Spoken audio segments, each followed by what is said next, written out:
몇 군데 제가 지금 리모델링 중에 있는데 1층은 여러분이 주일날 오시면은 들어오면서 그냥 쉽게 볼 수 있고 공사 현황도 또 진행 상황도 알 수 있었을 겁니다. 근데 이야기로만 들었지 하늘 정원이 좀 어떻게 바뀌는지는 모르시지요. 그래서 위에 거의 다 끝났습니다. 이번 주쯤 지나면 다음 주에는 이용하는데 불편함이 없을 것 같습니다. 근데 다음 주가 돼도 여러분이 보지 못하는 게 하나 있습니다. 대부분 다 낮에 와서 지나가기 때문에 야경이 얼마나 멋진지 모르실 거예요. 아직 다 끝난 공사는 아니지만 며칠 전에 위에 올라갔다가 이제 조경 끝나고 조명까지 다 들어와서 야경을 그냥 핸드폰으로 좀 찍어봤습니다. 잠깐 보여드리겠습니다.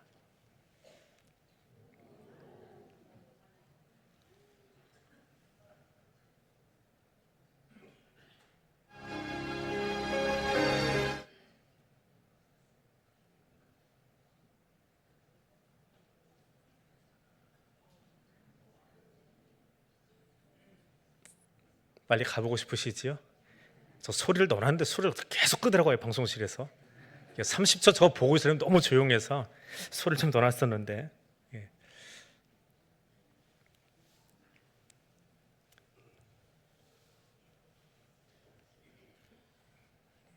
다음 주부터는 올라가셔서 좀 추워서 이제 바깥쪽에 테이블 앉기는 그렇지만 안에는 제가 좀 따뜻하게 해드릴 테니까 거기서 모임도 가지시고, 그 모임이 벌써 예약이 돼 있어요. 교역자들이 알고 있기 때문에 교역자들이 순서를 먼저 잡았습니다. 공식적인 모임들 좀 잡고 그거 외에는 이제 여러분 개인적으로 좀 이용하시고, 밤 늦게는 올라가실 분들은 지금 추워서 없으실 것 같은데 그래도 올라가니까 아직은 시원해서 좋더라고요. 밖에 전망도 그렇고 조명도 들어와서 아주 좋습니다. 저 동영상이 며칠 전 겁니다. 며칠 전 건데 지금 우리가 눈으로 보고 있지요. 밤하늘에 떠 있는 별은 더 기가 막힙니다. 몇백만 년 전에 반짝이던 별인데 먼 우주 공간을 날아서 빛의 속도로 날아와서 지금 우리가 보고 있습니다. 어쩌면 우리가 보는 별들 중에 몇 개는 이미 없어졌을 수도 있고 또 더 커졌을 수도 있는데 그것이 우리가 과거를 빛으로 보고 있는 겁니다. 사실 제 모습도 아주 짧은 순간이지만 과거의 저를 여러분은 보고 있는 거예요. 현재의 저는 여기만 머물고 있습니다. 사람이 살면서 경험한다 또 힘들다라고 하는 것은 과거에 내가 했던 행동과 선택이 투영된 현재의 결과입니다. 그래서 우리가 현재를 바꾸려면 과거에 매이는 것이 아니라 미래를 마주해야 합니다. 벤저민 하디라고 하는 조직 심리학자가 퓨처 셀프라고 하는 책을 하나 썼습니다. 그 책에서 이렇게 서문에 적고 있는데, 미래의 나, 내가 원하는 모습이 되고 싶다면 그 미래의 나와 현재의 나를 밀접하게 연결시켜라. 더 나아가 지금 현재 내가 미래의 나, 퓨처 셀프로 살아라 하고 말하고 있습니다. 자, 오늘 본문은 21장에서 24장까지 본문을 한꺼번에 보려고 합니다. 누가가 지금까지 성령 인도하에 소아시아 그리고 헬라 지역의 선교행을 다녀온 바울의 선교 보고를 계속 소개해 왔습니다. 그러다가 21장 후반절부터 시작해서 26장까지 장장 5장에 걸쳐서 바울이 재판받는 장면들 또 변론의 기회들 반복되는 설교를 끊임없이 넣어놓고 있습니다. 간략하게 적고 있고 어떤 것을 생략하기도 하는데 이 대목이 굉장히 중요하기에 똑같은 설교 원고를 한 3번을 보아야 될 정도로 반복해서 적고 있습니다. 그래서 자칫 이야기를 몇 주에 걸쳐서 하다 보면 같은 내용이 자꾸 흘러가기 때문에 지치실 것 같아서 성경 공부 시간이라면 하나하나 끊어드릴 텐데 오늘은 21장에서 24장을 한꺼번에 보려고 합니다. 그리고 거기서 설교는 싹 빼버리고 설교가 아닌 그 안에 나오는 사람들의 이야기를 보려고 합니다. 다음 주에는 그 설교 본문을 다시 한번 살펴볼 예정입니다. 첫 번째 말씀입니다. 문을 닫은 유대인과 문을 여시는 하나님에 대하여 보려고 합니다. 바울이 성령의 인도하심 가운데 예루살렘에 도착해서 선교 보고를 올립니다. 선교 보고를 받은 사람들 당연히 흥분하고 하나님께 영광 올려드리는 것 당연하지요. 근데 바울은 이방인 선교 못지않게 유대인의 마음도 얻고 또 그들에게도 복음을 전하고자 하는 유대인을 사랑할 마음이 간절했습니다. 그래서 자신은 이미 율법에서 자유한 자이지만 아직 변화되지 못한 유대인들을 위해서 그 율법에 정한 결례를 일주일 동안에 걸쳐서 행합니다. 율법을 지킨다라고 표현할 수 있죠. 그럼에도 불구하고 독실한 유대교 성도였던 바울이 개종하고 또 그렇게 처신하는 것이 못마땅했던 유대인들은 마음을 열지 않습니다. 사람이 한번 삐딱해지면 그 마음 열어놓는 것이 참 쉽지 않아 보입니다. 근데 21장 29절에 가니까 에베소 사람 드로비모가 바울과 함께 시내에 있음을 보고 바울이 그를 성전에 데리고 들어간 줄로 생각함이러라 하는 구절이 나옵니다. 바울이 에베소 전도하러 갔다가 거기서 만난 사람이고 변화된 사람이 드로비모입니다. 근데 그가 저 문장이 예루살렘 시내를 같이 거닐었는지 혹은 에베소에서 머물던 것을 누가 보았는지는 모르겠지만 같이 있었던 것을 누군가 보았습니다.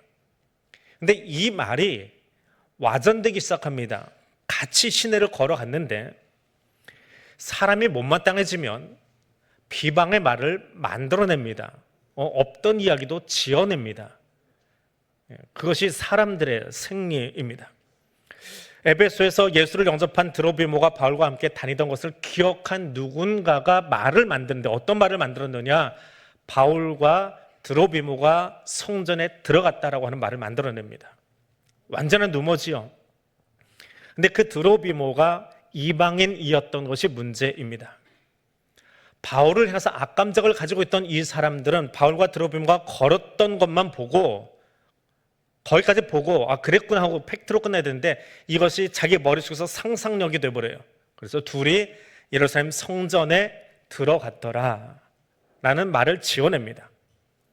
이방인은 성전 바깥들까지만 갈 수 있습니다. 거기에 이방인의 뜰이 있어요. 성전 바깥들을 밟을 수 있습니다.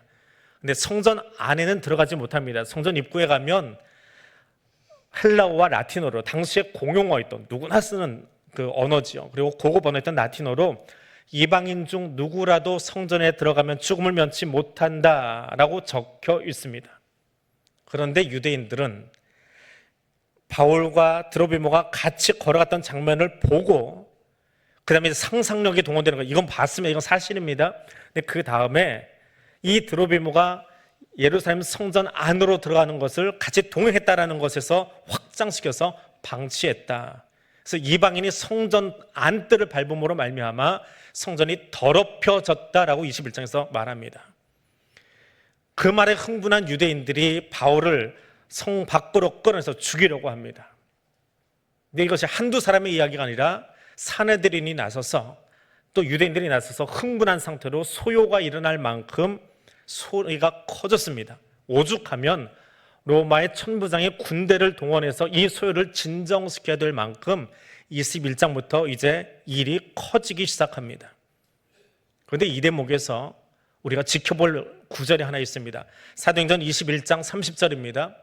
온 성이 소동하여 백성이 달려와 모여 바울을 잡아 성전 밖으로 끌고 나가니 문들이 곧 닫히더라. 성문이 닫혔습니다.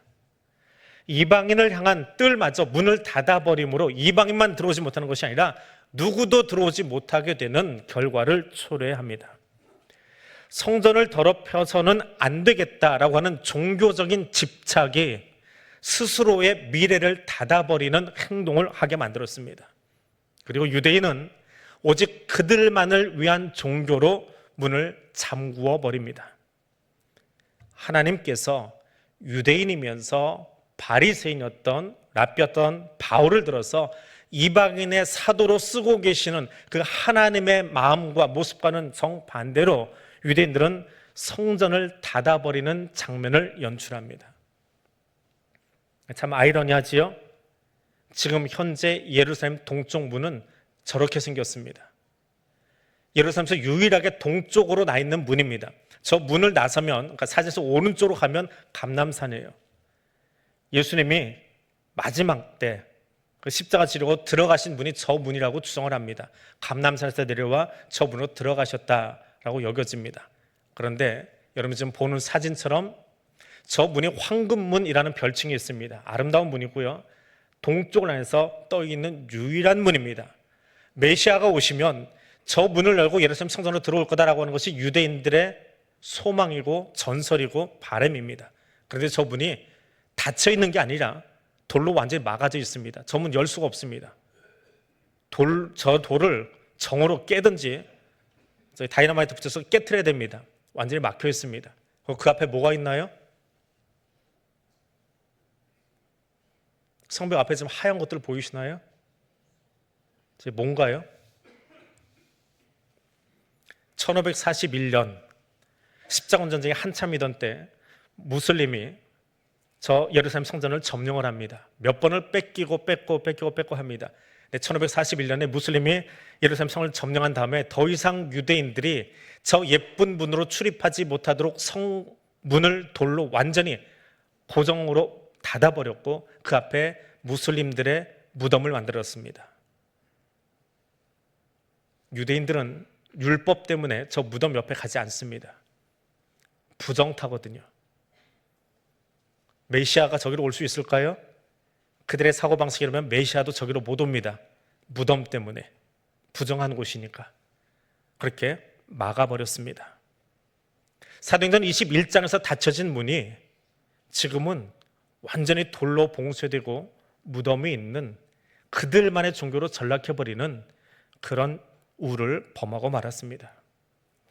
자, 오늘 나의 문, 오늘 우리 교회의 문, 오늘 우리가 감당하는 선교는 누구를 향해서 열려 있습니까? 하나님은 끊임없이 그 문이 열리기를 원하셨고 구약에서 선지자들을 통해서도 바울을 통해서도 그 선교의 문이 열리기를 원하셨는데 유대인들은 그 종교적인 집착 때문에 문을 닫아버렸습니다. 오늘 나의 문은 어떻습니까? 오늘 나의 옆 사람을 향한, 세상을 향한, 이웃을 향한 문은 어디로 열려 있습니까? 오늘 우리의 선교의 문은 누구를 향하여 활짝 열리고 있습니까? 그리고 또 거꾸로 누구를 향해서는 철저하게 닫아버리고 교류도 하지 않으려 하고 있습니까? 살펴보는 시간 되시기를 바랍니다. 두 번째로 이 본문 속에서 우리가 지켜볼 것은 군대로 지켜진 평화와 비전으로 지켜진 평화를 보기를 원합니다. 사람들이 가장 원하는 것은 평화입니다. 가정도, 직장도, 국가도, 지구촌도 평화롭길 원합니다. 그러나 에덴 밖의 우리의 삶은 늘 전쟁과 다툼의 연속입니다. 바울을 성전 밖으로 쫓아냈던 사람들의 목소리가 점점 더 커집니다. 그래서 예루살렘 성 안의 질서와 평화는 유대인들만으로는 유지하기가 힘들게 되었습니다. 성전을 깨끗하게 하고 싶다라고 하는 그들의 종교적 열망은 분명 중요하고 존중받아야 됩니다. 그러나 그것이 밀란으로 점점 더 확대될 모양을 갖춰가기 시작합니다. 사도행전 22장으로 가면 다툼이 격화되고 큰 분쟁이 있었다라고 말합니다. 이 다툼이라고 하는 단어는 15장을 강의할 때 한번 설명드린 적이 있습니다. 이건 그냥 주먹 다짐하고 싸우는 게 아닙니다. 소요, 밀란이라고 번역해야 좋은 단어입니다. 그만큼 지금 극단적인 폭력 상태로 발전해 가고 있다라고 누가 적고 있는 거예요. 근데 15장에 나오는 다툼은 평민들의 소요였습니다. 평민들이 일으킨 분쟁, 밀란이었습니다. 근데 22장은 사내들인이 주도해서 지도자들이 주도적으로 나서서 지금 감정을 폭발시키고 폭력 사태로 그 사태를 더 악화시키고 있더라라고 하는 것이 22장입니다. 사도행전이 한쪽에서는 성령의 선교 여행이 계속되고 확장되고 있지만 또 한쪽에서는 사람들의 악한 감정이 점점 더 밑바닥에서부터 지도자들까지 도저히 마음을 열지 않는 채 밀란이 커지고 있는 모습을 보여주고 있습니다. 예루살렘의 평화가 깨지고 있습니다. 이것은 단지 한 도시의 이야기가 아니지요. 로마 입장에서 보면 이 도시의 치안을 책임진 로마 군대 지휘관들은 이 소요를 진정시키지 못하면 옷 벗을 각오를 해야 할 상황에 이르렀다라고 하는 겁니다. 그래서 로마의 천부장이 백부장이 아니고요, 천부장이 군대를 이끌고 올 만큼 이 부분 좀 과장되었다라고 사람들이 보는데 예루살렘 성 안에 1000명의 로마 정예 군단이 들어왔다. 엄청난 사건이거든요. 이건 반란이 일어났다라고 여길 정도다라고 하는 겁니다. 또 거꾸로 이야기하면 지금 예루살렘의 분위기는 산헤드린도 로마 군대도 숫자와 힘과 군대로 진정시키지 않으면 잡을 수 없는 그런 상태가 되었다라고 여긴 거지요. 천부장의 군대가 들어오므로 질서는 잡혔습니다. 질서가 바로 세워진 것은 같았습니다. 밀라는 더 이상 확대되지 않고 있습니다. 그런데 산헤드린은 백성들의 마음을 얻지 못했습니다. 스스로 소요를 일으키고 소요를 확산시켰을 뿐입니다. 급기야 더 안타까운 것은 힘에 의지하기 원했던 이 산헤드린은 자신들의 역량만으로 백성들을 안정시키지 못해서 로마의 이방인의 군대를 끌어다가 이 사태를 진정시키는, 그리고 나중에는 산헤드린의 소집권자가 대제사장인데 천부장이 산헤드린을 소집하게 만드는 일로 확산되어 갑니다. 어이없는 상황이 벌어졌지요. 천부장은 천부장들의 소요를 진정시켜야만 자기가 군복을 벗지 않기 때문에 군대를 이끌고 거기 들어왔습니다. 소요를 일으킨 사람이 몇 명이요? 성경을 읽어보니까 40명이랍니다. 40명 진정시키려고 1000명의 군대가 예루살렘 성 안으로 진입하는 결과를 가져왔습니다. 이런 일들이 비단 이스라엘만의 일인가요? 우리도 우리 힘으로 북한을 막지 못해서 전작권을 오래전에 미국에다 넘겨놓았지요. 지금은 그걸 가져오려고 하고 있지만 아직도 전작권이, 전시작전 수행권이 미군에 가 있습니다. 힘으로 지켜보고 싶었던 마음들이 결국 우리의 주권을 일부 이양하지 않으면 안 되는 안타까운 일들은 비단 사도행전 속에만 있는 것이 아니라 이 땅의 여러 나라와 여러 도시 가운데 혹은 가정에도 혹은 기업에도 우리 힘으로 기업을 일으킬 수 없어서 은행에 맡겨버리고 투자 신탁에 맡겨버리는 일들이 벌어지고 있더라라고 하는 겁니다. 우크라이나와 러시아가 전쟁을 계속하고 있습니다. 근데 지난주에 보았던 그 수많은 뉴스 헤드라인 가운데 저는 그런 헤드라인이 하나 보이더라고요.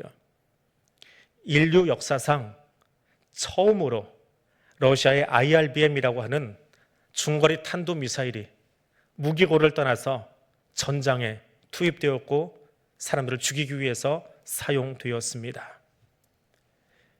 이 다음은 어떤 무기가 나올까요? 아직은 개발은 됐지만 무기고에만 잠자고 있었던, 그 다음엔 ICBM이, 그 다음에 핵이 나오지 말란 법 있습니까?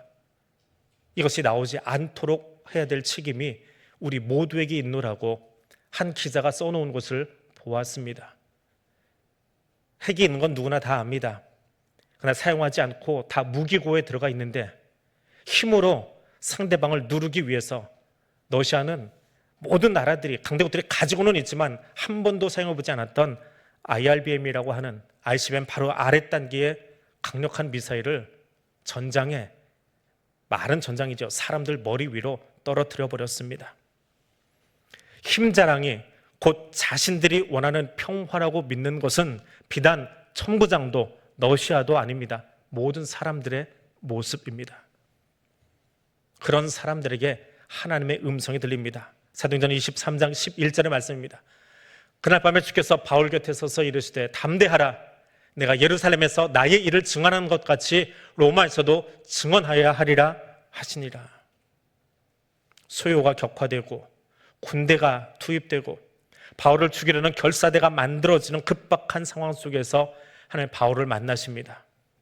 누구보다 두렵고 어려운 시간을 맞이할 자기 종을 향해서, 하나님의 종을 향해서 하나님은 바울에게 검을 쥐어주거나 미사일을 안겨주거나 공간 이동을 시켜 다른 마을로 옮기지 않으셨습니다. 미래의 사명을 그에게 들려주셨습니다. 그 미래가 자신의 현재가 되어질 때 하나님의 위로는 바울로 하여금 과거에 묶이거나 현실을 두려워하는 것이 아니라 내일을 통해서, 자신에게 주어진 사명을 통해서 오늘을 이겨낼 위로와 힘을 얻었다라고 누가는 증언하고 있습니다. 우리에게 평화를 안겨주실 그 주님의 사명과 주님의 비전이 오늘 저와 여러분에게도 동일하게 부어지기를 주 예수 그리스도의 이름으로 축복해드립니다. 세 번째로 복음을 아는 것에서 멈추면 안 됩니다. 복음으로 살아야 합니다. 바울의 재판이 계속됩니다. 사도행전 안에 계속되는 재판 가운데 두 번째가 24장입니다. 앞서 있는 변론보다 바울의 변론이 조금 더 구체적으로 진행됩니다. 설교 본문이 조금 더 구체적으로 살을 다듬고 내용을 다듬으면서 더 깊어지는 것을 우리는 21장에서 26장까지 반복되는 설교를 통해서 알 수 있습니다. 근데 바울만 깊어지는 건 아니에요. 오늘 바울의 설교를 빼놓고 보고 있습니다. 바울을 고소한 이들의 말의 뉘앙스가 달라지기 시작합니다. 24장 4절입니다. 당신을 더 괴롭게 아니하려 하여 우리가 대강 여짜옵나니 관용하여 들으시기를 원하나이다. 21장에서 26장까지를 쉽게 이야기하면 21장은 지방법원에서 지금 판결이 난 거예요. 그 다음에 22장에서는 고등법원에서 나고요. 24장으로 가면 대법원의 판결이 나오는 거예요. 점점 더 판결이 깊어지는 겁니다. 그러면 재판이 계속될수록 고소하는 이나 변론하는 이는 더 열심히 자료를 수집하고 더 많이 상대방을 향해서, 한 사람은 형량을 더 무겁게 먹이기 위해서, 또 한 사람은 살아남기 위해서 변론하는 것이, 이게 재판이지요. 근데 24장은 지금 상급심입니다. 하급심보다 좀 더 깊어진 재판이에요. 그런데 뭐라고 이야기합니까? 고소하고 있는 그 사내들인의 변호사, 쉽게 얘기하면 검사지요. 사내들인을 대변해주는 그 변호사가 총독에게 이야기하는 겁니다. 당신을 더 괴롭게 하지 않으려고 우리가 대강 여쭙니다. 변론을 하는데 어떻게 한다고요? 대강합니다. 대충 합니다. 무슨 말이에요? 변론 준비 안 했다는 거지요. 이미 한번 재판을 했는데 이게 반응이 없어요. 그러면 상급심으로 간 거죠. 총독 앞에 간 거예요. 사내들인 재판하다가 이게 안 되니까 로마에다 걸어가지고 아예 죽이겠다고 작정하고 올라갔는데, 변호사는, 검사는 뭐라고요? 대충 한다고요. 그냥 양해해 주십시오. 준비가 안 됐습니다. 대충 하겠습니다. 그럼 변호사는 지금 뭘 바라고 있는 거예요? 재판을 끊임없이 하면서 고소하면서 쫓아가고 있습니다. 이 건을 지금 고소하고 있는 거예요. 근데 대충 하면서도 하급심도 했고요, 중급심 하고 있습니다. 이 상급심도 할 거예요. 변호사가 바라는 건 뭐예요? 바울이 죽기를 바라나요? 대충 하는 사람입니다. 돈에만 관심 있는 거예요. 재판을 오래 할수록, 재판을 다음 재판으로 상급심으로 넘어갈수록 수입료는 많아집니다. 돈에 눈이 먼 거예요. 또 하나, 변론이 바뀌었으면, 하급심에서 이기지 못했으면 상급심에서 조금 더 강력한 그 증거를 제시해야 되는데, 24장 6절입니다. 그가 또 성전을 더럽게 하려 함으로 우리가 잡아싸우니. 성전을 어떻게 했다고요? 성전을 더럽게 하려 하여. 근데 21장에서는 상황이 어떤 상황이었느냐? 바울이 드로비모와 함께 성전을 들어가서 성전을 어떻게 했다고요? 더럽혔다고요. 누모이긴 하지만 그 건으로 제소된 사건이에요. 그런데 24장에 와서 상급심으로 올라가는데 뭐라고 해요? 성전을 더럽히려고 했대요. 그럼 더럽힌 거예요? 더럽히지 않은 거예요? 아직은 더럽히지 않았어요. 더럽히지 않았는데 형사재판 할 수 있습니까? 영모죄를 저지를 가능성이 있어서 감옥에 가두고 죽일 수 있습니까? 영모를 저질러야 감옥에 들어가는 거죠.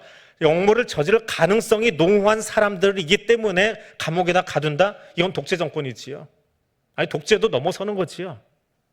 지금 변호사가 이야기합니다. 이 사람들이 성전을 더럽힐 가능성이 있어서 잡아싸우니 라고 총독에게 고소하고 있는 겁니다. 그러니까 이 말 속에는 자기들이 이미 누모를 만들었고 자가당착에 빠진 것을 볼 수 있습니다. 여인이 한 달에 한 번 그 손님이 찾아와도 일주일을 성 밖으로 나가서 정결례를 치르고 들어와야 돼요. 그런데 이방인이 성전 뜰을 밟아가지고 성전이 부정해졌어요. 그럼 어떻게 해요? 문을 닫는 게 아니라 성전 부셔버리고 새 돌로 다시 지어야 됩니다. 이게 성전을 깨끗하게 하는 방법이에요. 문 닫는다고 되는 게 아니에요. 그러니까 자기들 스스로 이미 자가당착에 빠진 거예요. 성전이 더럽혀진 적이 없어요. 드로비모가 들어간 적이 없다는 거예요. 그래서 상급심인데도 불구하고 더럽게 하려 함으로 변호사의 관심이 어디에 있다고요? 바울을 기소하는 데 있는 것이 아니라 재판 질질 좀 끌어라, 오래 가라, 그래서 수임료 좀 많이 따먹자라고 이야기하는 겁니다. 그런데 이 재판을 쭉 따라가다 보니까 비단 변호사만 이렇게 엉뚱한 게 아니에요. 오늘 우리가 읽었던 본문에는 총독도 문제입니다. 24장 마지막에 등장하는 벨릭스 총독은 아내가 유대 여자입니다. 로마 시민권자지만 유대 여자예요. 이방인이 군대 관료로 올라가는 건 백부장이 최고직입니다. 천부장부터는 로마 시민권자만 들어갈 수 있습니다. 그런데 그가 유대 여자하고 결혼해서 유대 말씀을 알아요. 성경을 알아요. 그리고 바울을 통해서 이미 말씀을 들었습니다. 그 복음을 듣고 바울이 전해준 그 복음을 자기도 듣고 이 벨릭스는 말씀 때문에 두려움을 가질 만하였다, 두려움을 가졌다라고 누가는 적고 있습니다. 복음의 능력을 안 사람이에요.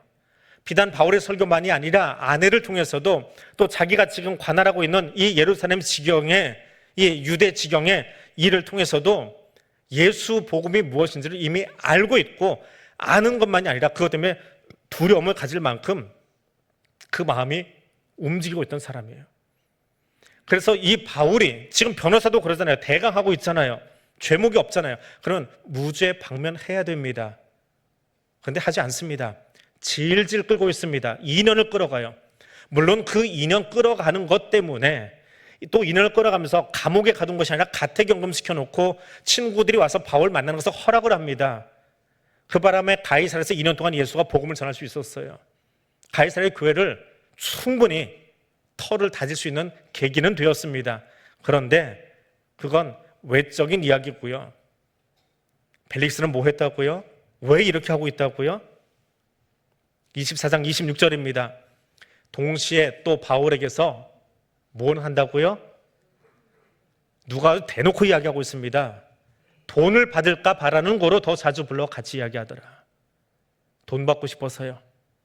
변호사도 벨릭스 총독도 아랫사람이나 위에사람이나 하급 공무원이나 고급 공무원이나 하는 일이 똑같더라라고 하는 거예요. 다 돈 밝히고 있더라라고 하는 거예요.